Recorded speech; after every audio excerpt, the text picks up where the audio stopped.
Hola, this is the second day of the Camino for me, not for them. I'm Alex.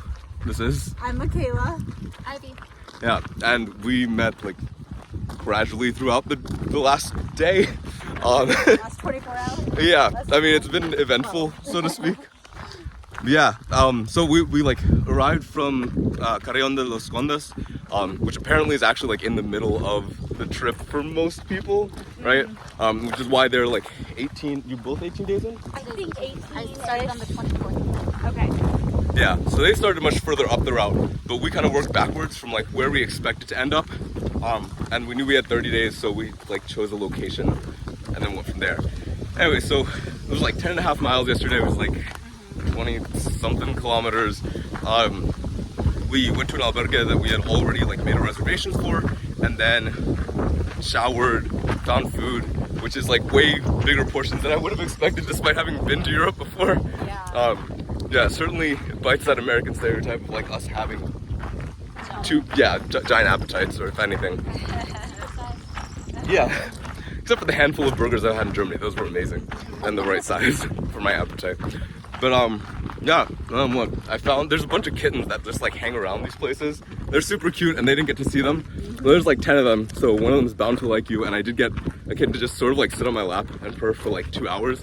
And then when we left this morning, she like came to greet us and was already purring when we were getting water. It was great.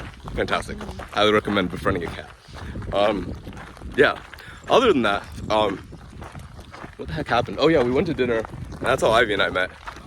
She was just drinking wine. I was reading. She was reading. Lots of wine. Those are similar things. Depends how you experience it. Yeah. No, they're both Winding relaxing. down. Exactly, yeah. It's what you do after a long day. But yeah, and then she found me. I found you. You passed me. Okay. I was sitting in a corner. No. Here on the Camino. Oh, here, yeah. I was Yeah. I caught up to you. Yeah, she like passed me because I've got a leg injury and I was stupid. And I did a double take because I didn't want to be weird. Yeah. But then we stopped in a cafe for some breakfast/drinks, and Michaela was there. And I was sitting there And enjoying, Alex being the creeper that he... I'm not a creeper. I'm friendly. identified that she appeared to be listening to our conversation, and so intuited that she spoke English. Wait, Well, no, you spoke to Spanish to me. Yeah. Just asked if you could I did say. speak Spanish to her. Yeah.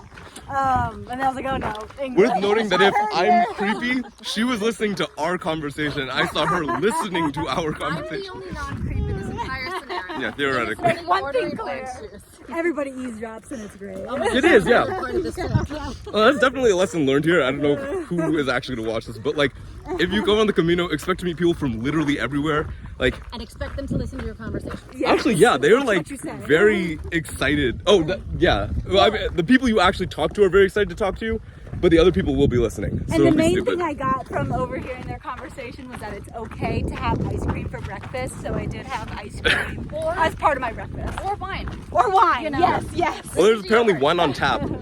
Yeah, your heart might be giving out if that's the advice you follow. Not on a daily basis. Not on a weekly. But yeah, there's a lot of stuff here that you like really won't find anywhere else, and simultaneously it's like very empty. There's like a lot of like really beautiful landscapes, handful of animals. Saw a lot of deer as we were exiting Madrid. But yeah, I don't know. I found like random people is like, in my personal opinion, a heck of a lot easier to like make friends and start conversations than the U.S. And it's like what you were saying, right? If you're on the bus, like or train or something, no one wants to talk to you or.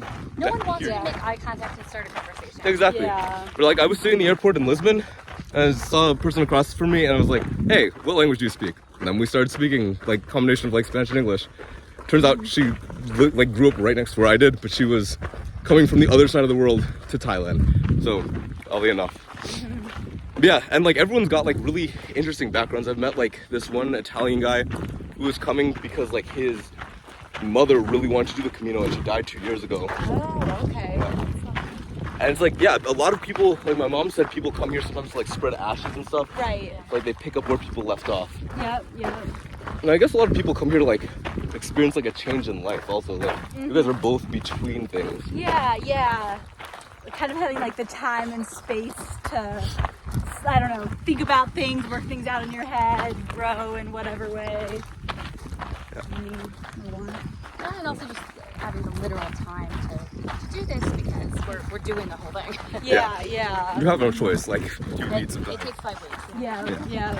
As sad poor Americans as we all are, do not have 5 weeks of vacation time.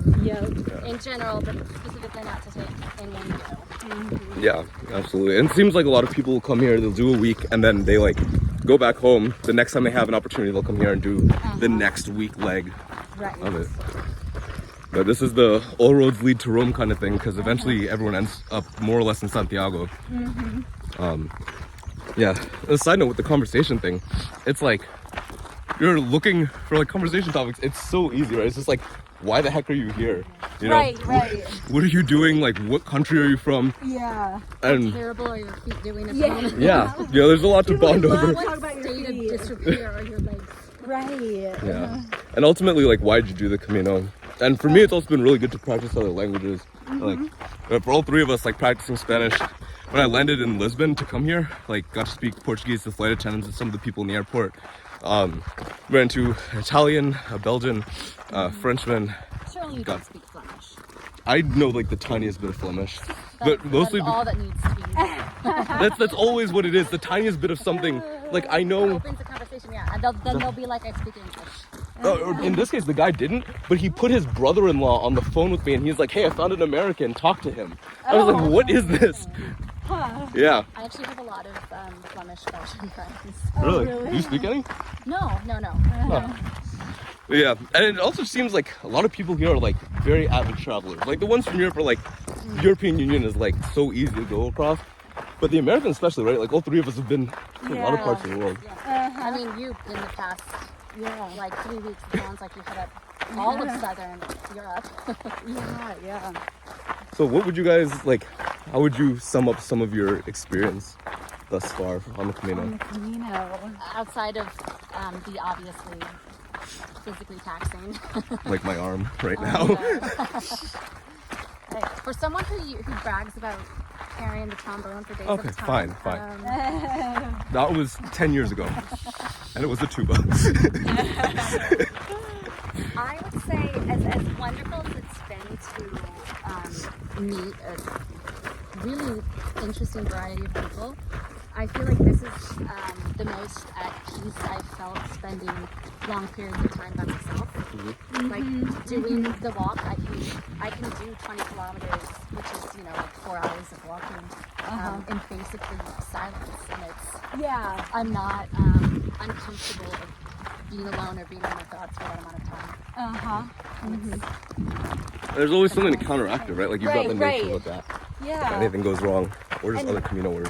Yeah, and I feel like what drove me to do this is like curiosity about like myself, like what would it be like to walk by myself for this long? 500 miles. Yeah, what 500 comes up, and like curiosity about other people that you come across, and curiosity about like the villages and the towns, the hobbit holes. Some of the most random things out here. Or like the kid peeing, and there's a statue of a child peeing in a playground. Yeah. And how did you hear about the Camino, by the way? I met somebody who had just finished the Camino while I was in Madrid, and they spoke like so highly about it. So it was always sort of in the back of my mind. And you? So it was something that I'd heard about in like high school. And it's one of those things, you hear about something big and epic and you're like, one day I'll do that. Yeah. And completely left my mind until I took a couple of months between jobs to travel, and I was trying to come up with what to do in Europe. And my friend, who did it a couple of years ago and tore her ACL at Lyon. And so didn't make it all the way, but she said it was amazing and it's absolutely something I should do. And she basically just said you should do it, and I said I should. Yeah, right. Okay, you convinced me. And I think she mentioned this about a week before I started. Wow. And then I made it happen. made my way from Paris to Saint-Jean. Dang. For me, it was like my mom had done a paper on this. She has a degree in French, and so she did a paper on this back in the 90s. Oh, wow. Yeah. And then we had 4 graduations within the course of 13 months. So mine, my 2 brothers, and then my mom with her PhD. And so we're like, this is the celebration trip. So, Okay. you know, like, this is you've done the hard work that someone else asked of you. This is the thing you ask of yourself. Yeah. And so we'll see what happens on the other side. Was it something that your family was raised talking about? Like, your mom and Not at all. Like, my parents are indoor video people. anymore. No. I'm not. They can hear me. I'm loud. Or obnoxious at least. But yeah, no, we didn't do like anything outside. My first trip, like, we traveled a lot. I'll give you that much. Like, we visited Italy and Spain and India and such. But at the end of the day, like, I didn't really find out how much I loved the outdoors until college. When my roommates and I, for one spring break, we were just like, what the heck should we do with our time? So 3 days prior to the start of spring break, we just decided we're gonna go drive up to the mountains. We had no clue what we're doing. We accidentally froze a pair of shoes. Mountains of Florida? Yeah, the mountains in Florida. No, this was in North Carolina. Went up the Appalachian Trail. Okay. And then from there I started road tripping, and then yeah, now we make it a point to like do more nature when we go out. And it certainly helps because you meet in my opinion, much nicer people. Like, people are willing to talk. More earthy people. Yeah. They call them like crunchy people. Yeah. I'm sure that I'm fully given into that life, I yeah. think witchy is also a newer. Yes, yeah. What is it? Yeah. Witchy. Witchy? Yeah, I'll take Like it. Wiccan type witchy? Well, that's something. Any closing remarks? You didn't mention the hobbit holes. There were hobbit holes. I mean, Kayla said it. They were like these little, they're called bodegas, like kind of like a tienda, right? But they have, I don't know, they just had a bunch of doors. They went into like this atrium inside of a hill. They had chimneys. Oh yeah, they did have chimneys, so I assume they also started fires in there for fun. And it's where they keep, wine and food to keep it cool, naturally. Oh, so maybe that venting was like for air conditioning type thing.